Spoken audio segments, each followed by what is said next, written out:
घूमे 10 दुआरी जैसे अरे घूमे लेना रे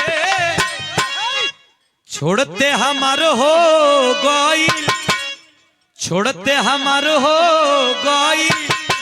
मार्केट में डाउन रे छोड़ते हमार हो गई मार्केट में डाउन रे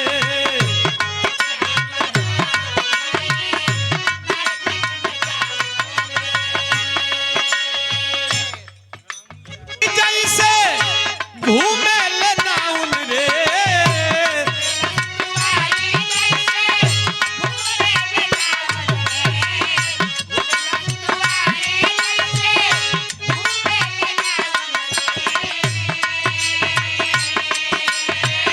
घूमे 10 दुआरी जैसे घूमे ले डाउन रे छोड़ते हमार हो गई छोड़ते हमार हो गई मार्केट में डाउन रे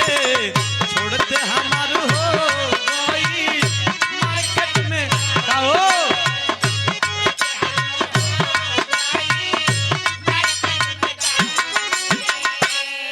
तमाम गीत आइल बा एगो गीत आलोक भैया के लिखल आइल बा कि तोरा बहन के जीजा बोलो खइबो कि खियाई हो बवंडर म्यूजिक से आइल बा जौना चैनल से हरनवा आई रहे हरनवा धई दे दावत वही चैनल से गाना आइल बा तमाम प्यार मिल रहल बा एक दूसरा पार्ट में सुना दे लेकिन तनकी सा भक्ति भाव वंदना के बाद तनकी सा इतना सुंदर पब्लिक हमार बैठल बनी इतना सुंदर गायिका बैठल बनी आहा ईद का चांद आहा हा दिल से धन्यवाद बा आपके दिल से धन्यवाद और मंच पे स्वागत करता नहीं हम ही करब काहे कि लोग कान का पार बंधले भाई लोग का करी लोग के टुसार पड़ता लोग का करी यदि हम बानी नु आपके स्वागत अभिनंदन और धन्यवाद बुरे महफिल के देखते हुए और आप श्रीमती मीरा मूर्ति जी के देखते हुए ऐसा गीत बजाओ आई महीना चैत के देखते हुए ई चैत जात नहीं खे यही चैत में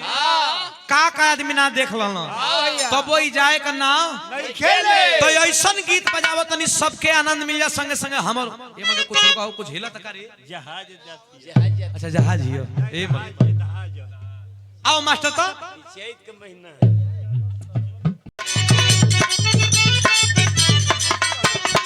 ए जी एक खेसारी भैया के तरज बा अरे खाला नहीं तोरस भतार घर वाली को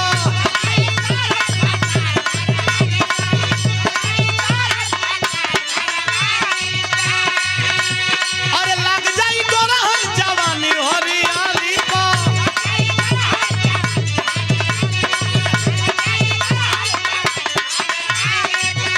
हाँ खाला नहीं तोरस भतार घर वाली पे लग जाई गोरहन जवानी हरियाली को अरे लिखल बदे बरा दिवाली को अरे लिखल बदे बरा दिवाली को भौजी मोर तनी तोरे ओठा लाली को अरे लिखल बा